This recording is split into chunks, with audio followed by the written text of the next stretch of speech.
Welcome to Michigan, guys.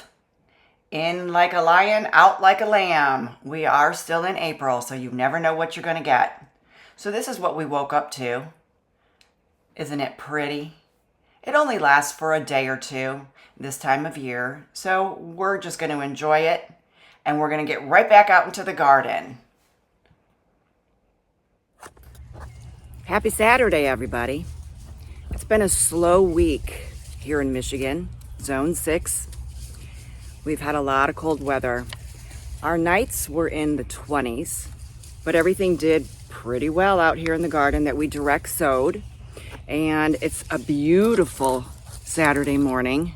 Finally, let's get outside and do some planting.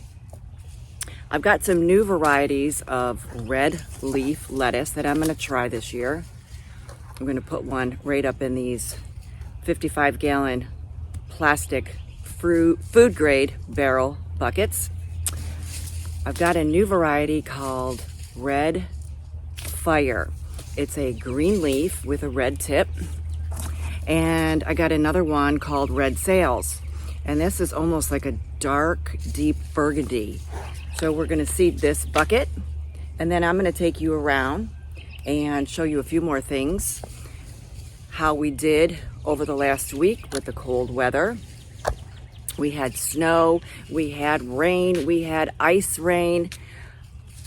Terrible Michigan weather, but it is only April. So let's plant this.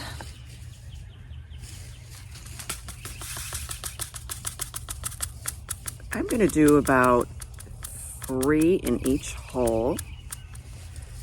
And we're going to split this barrel between these two varieties.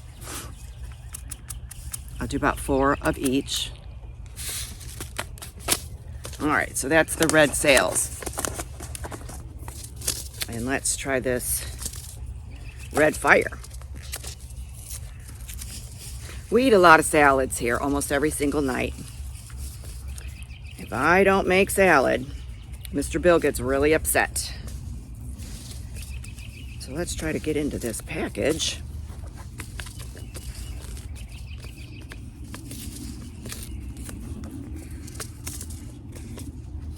Oh, tricky one.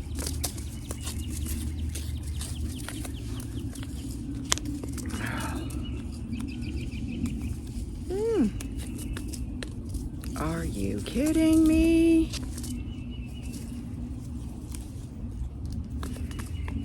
All right.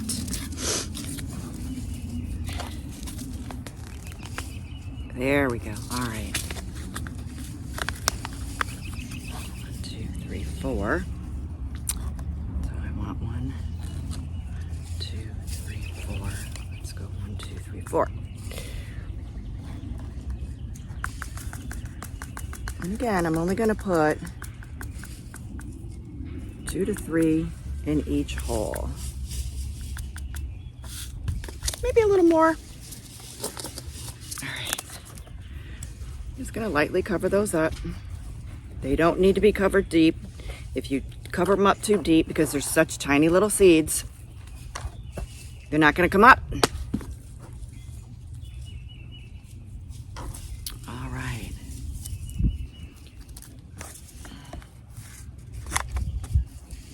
And let's put a little tag so we remember what we planted and where and what variety.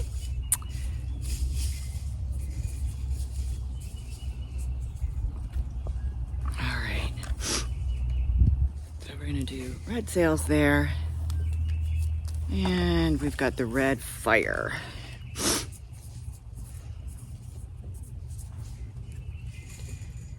Kind of over on this side.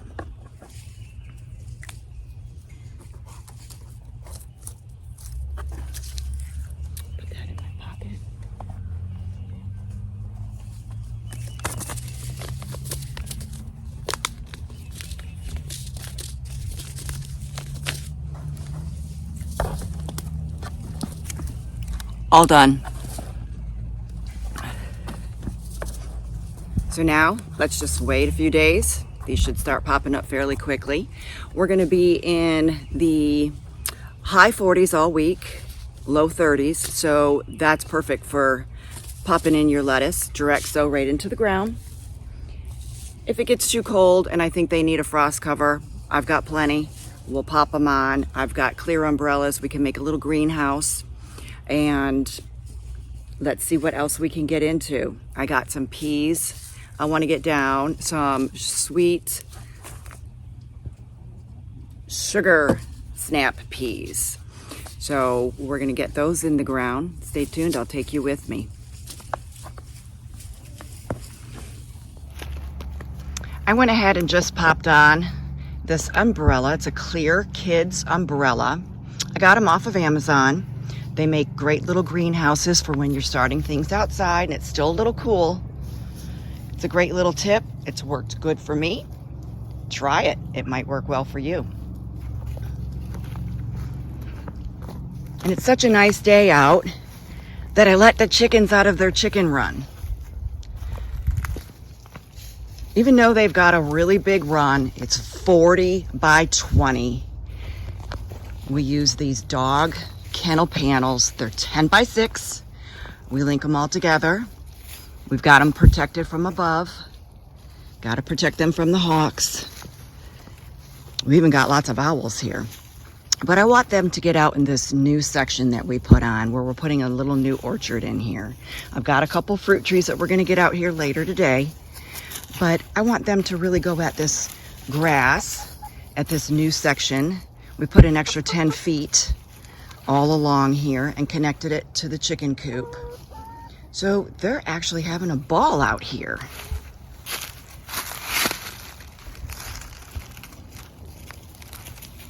What are you guys doing? Are you having fun? They're going after the comfrey. I've got comfrey at every one of these little baby fruit trees that I put in last year. And they're just starting to pop up, and boy, are they going at it. And I got chocolate mint, regular mint, and some lemon balm in here. And that's okay. They can go after that. That stuff will come back year after year. You can't get rid of it. But it makes a good ground cover. It keeps everything nice and moist. The soil is covered, and we like it. I dry it out. We have tea all winter long. Remember a few weeks ago, we planted some sugar snap peas right in front of this hoop.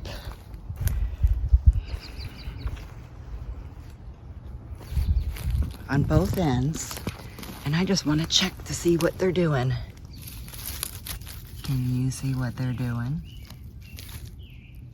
They're growing. And we're going to cover them back up just slightly. I'll give them a little water. And we're going to want a lot more than that. So I've got some new ones. I'm trying a different variety. Let's see what we got here. Mammoth melting sugar. It's going to be a nice sweet pea for stir fries or just steamed peas. Nice little side dish. Where, oh where, oh where am I going to plant these? It's not like I don't have enough room. We'll see.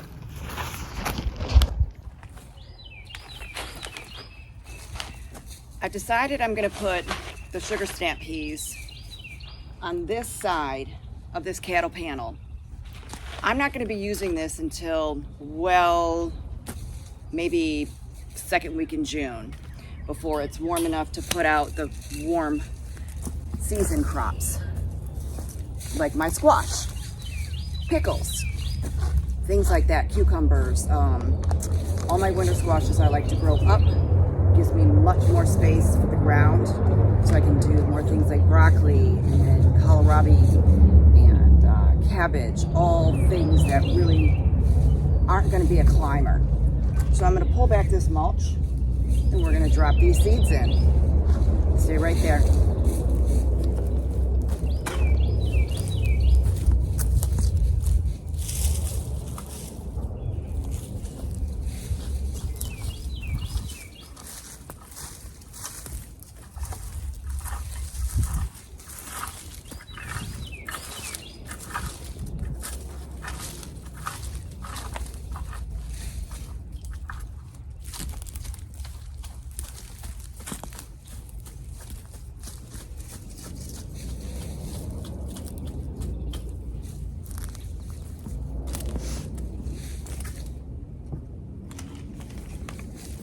Okay, it's as simple as that.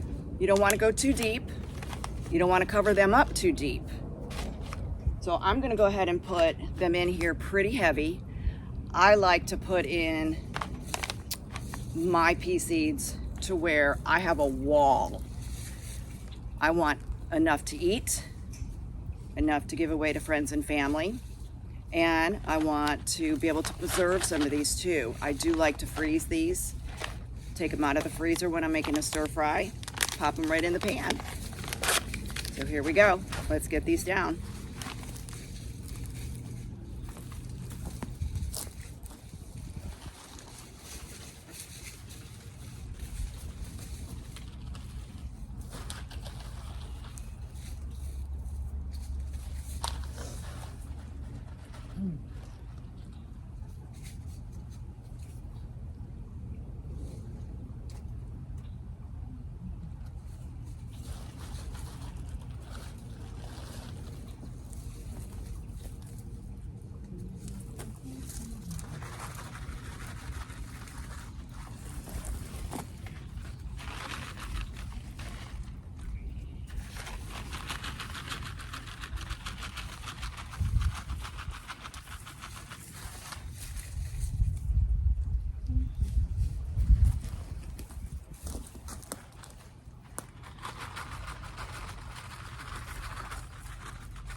Now I'm just going to go ahead and get these covered up.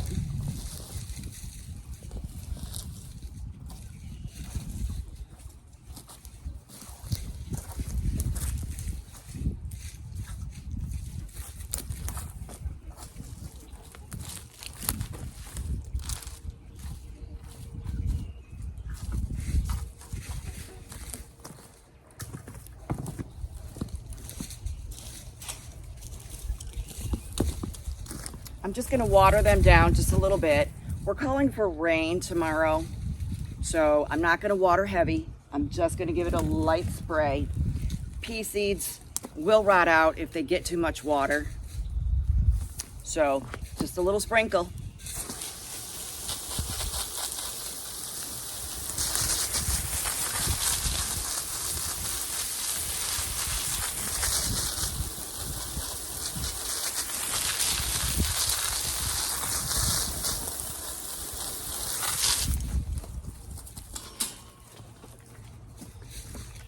And since I disturbed that top mulch, I'm just gonna go ahead and sprinkle a little fresh mulch right on top, because the last thing I wanna deal with is any type of weed seed in here. I do not have time for that. I'm sure nobody wants to play with weeds, pull weeds, be bothered with them. They're kind of a pain in the ass. That's why I like to use mulch in my garden. It makes it so much easier on me.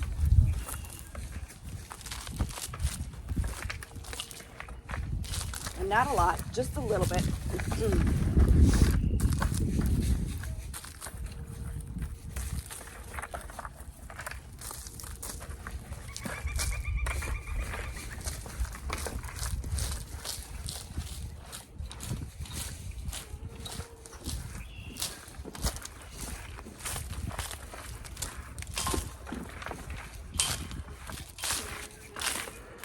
Okay, that was about a half of a 5-gallon bucket. And that's also going to keep in a lot of the moisture. A lot of people have different opinions on mulch. I use it because it makes my garden so much nicer looking. It's so much easier for me to get in here and do what I want to do instead of dealing with weeds and grass and all kinds of other things. Well, I decided to use up that entire bag of sugar snap peas. So I decided to put them on this side as well, because my sun comes up over the farm pond. So everything is going to grow upwards, which is going to be perfect for these sugar snap peas because they do need a little support. And I'll give them a little help if they need. We'll wire them or tie them up, and they'll just grow over this cattle panel so far. And pretty soon we'll have a nice little snack for dinner.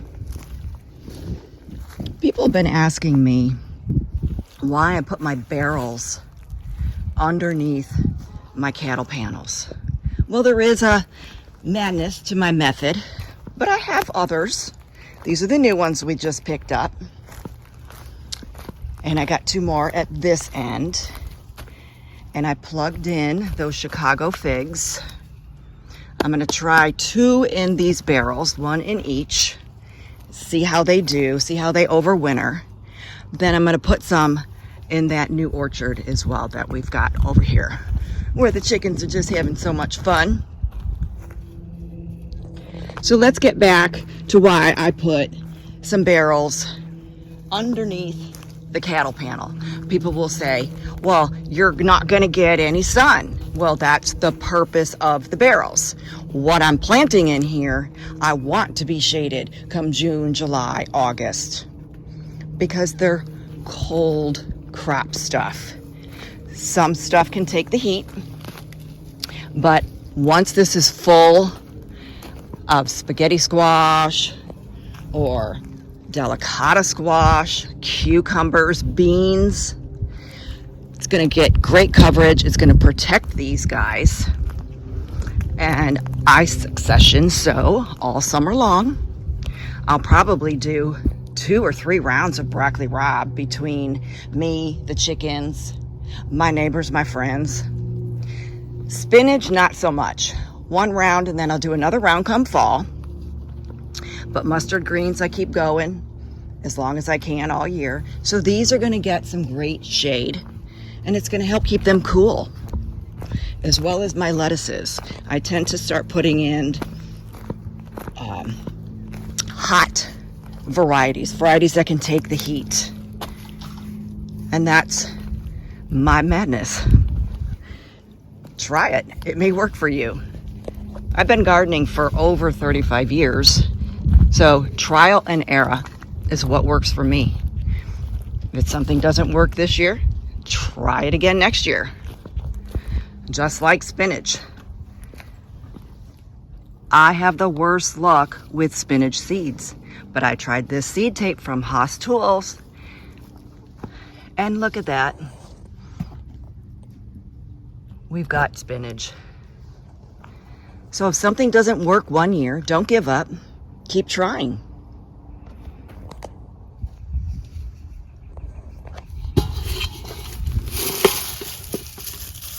We're going to move on to a different vegetable. We got red, I believe this variety is called Red Wing, out of Berlin seed. I've got some growing in the seed room right now. I think I've got a variety called Walla Walla. That'll go in probably about 3 weeks from now. But we go through a lot of onions, and we are just about out of our reds. And I think I have 1 or 2 left of our yellow sweet Spanish. And that's what these are. So I think I got about 100, and there's probably maybe 50 red. So we're gonna go ahead and sink those in today. You gotta make use of the nice days. So I've cleared an area, pulled the mulch back. I'm gonna get in here with the rototiller and just loosen up the soil a little bit. It's pretty loose already, but certain crops really like a loose soil, and that's a little bit too compacted right there. So we're just gonna break that up a little bit. We're gonna sink these in and then cover them all back up. And then I've got a row here. I think I'm gonna probably get 3 rows out of this. So I'll take you along. If anyone wants to know what kind of rototiller I have and where I got it, it's by Earthquake. It says Viper 40. It takes regular gas and 4-cycle 10W30 oil, so there's 2 separate compartments. It's a 4-cycle cultivator. I got it on Amazon. Very reasonable. And it really has helped my back out tremendously.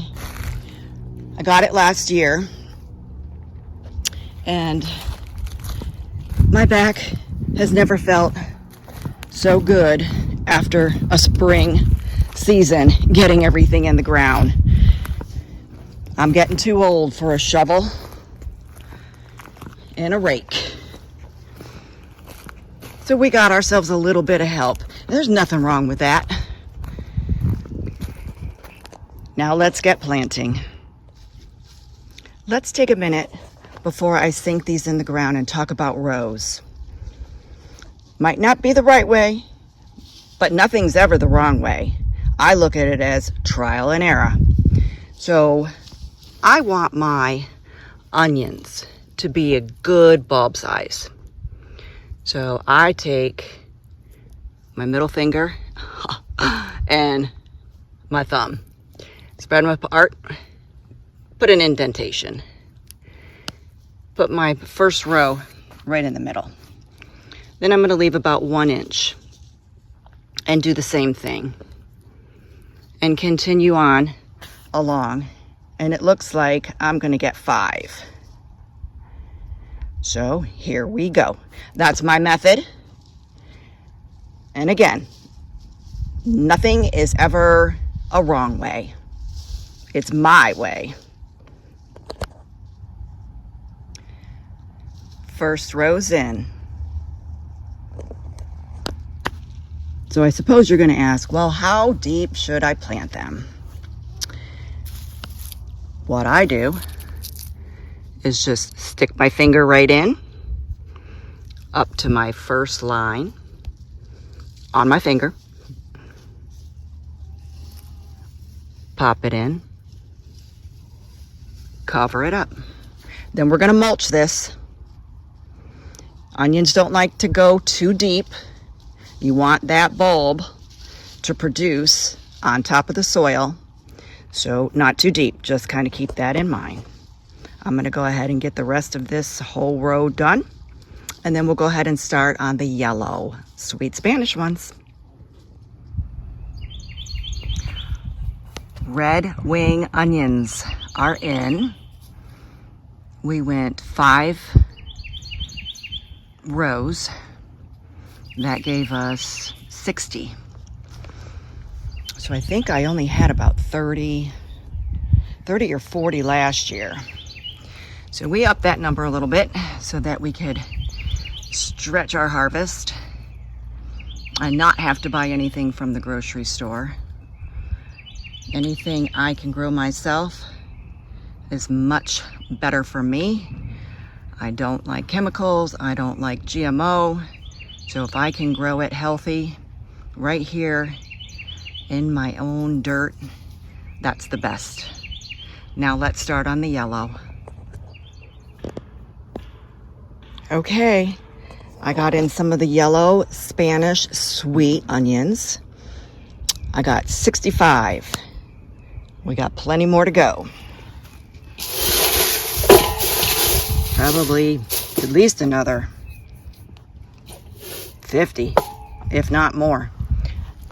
We'll go ahead and turn around and we'll go ahead and get those up in here.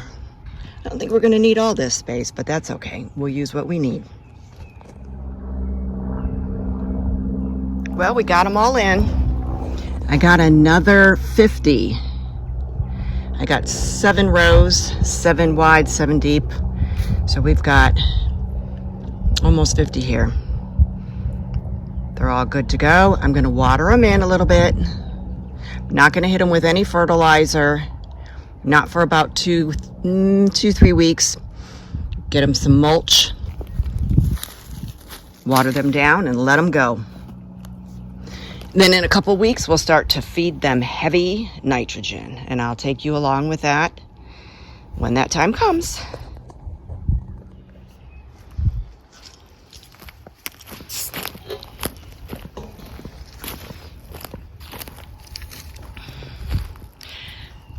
I just took some mulch, picked it up with my pitchfork, and just jiggled it over. We want just a nice light covering. Stay ahead of the weeds, that's the name of the game. And then I topped it with just a very light scatter of chicken compost nesting material from the coop that I had overwintering, so we don't have to worry about it being too hot. So that's not an issue. And we'll let these just do their thing. We're going to water them in a little bit, call it a day in the garden, get the chickens back in their run, and I'm going to go out and pop in a peach tree and a plum tree. Then I think it's done. Time for this girl to take a shower. See you out in the orchard.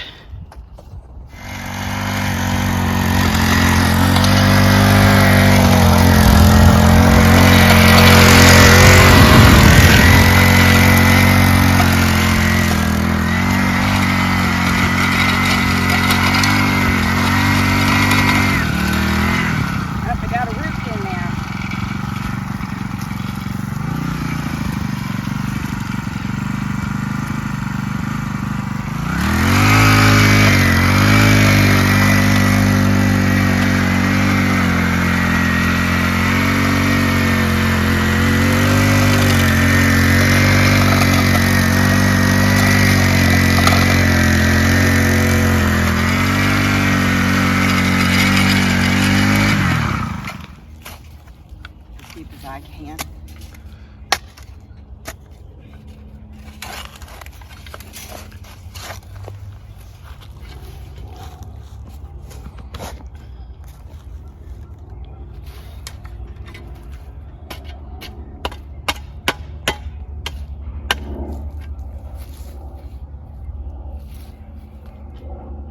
Somebody's old gardening tool. Not mine. Maybe it could be mine.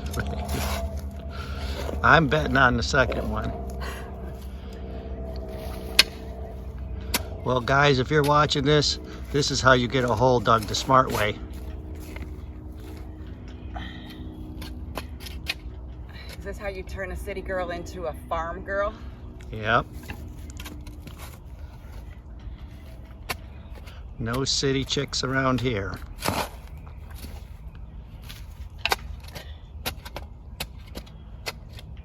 I'm thinking that's going to be good. Because these are bare root. So they don't have a big root ball to them. I think we're going to be good. We got the fruit trees in. We had one peach. And the variety on this, and remember these were bare root, bought from Tractor Supply, a Red Haven.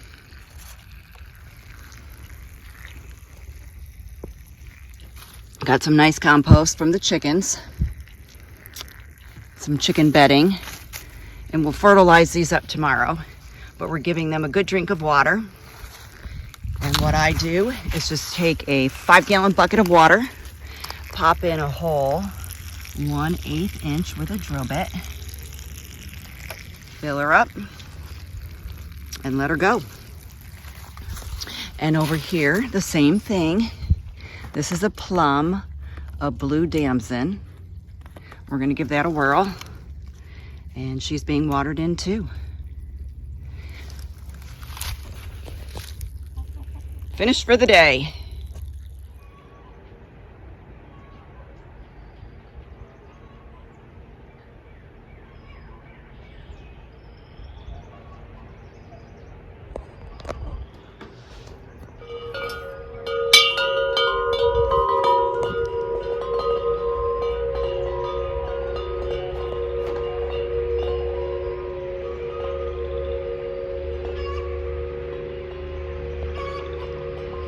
Happy Sunday, everybody. Looks like we got rain coming in, so I'm probably not going to be getting in that lower garden, get those potatoes in, but we'll get them in this week. We've got some good weather coming, Oh, and look, Mr. Bill is getting me some more mulch. Thank God we got a tractor.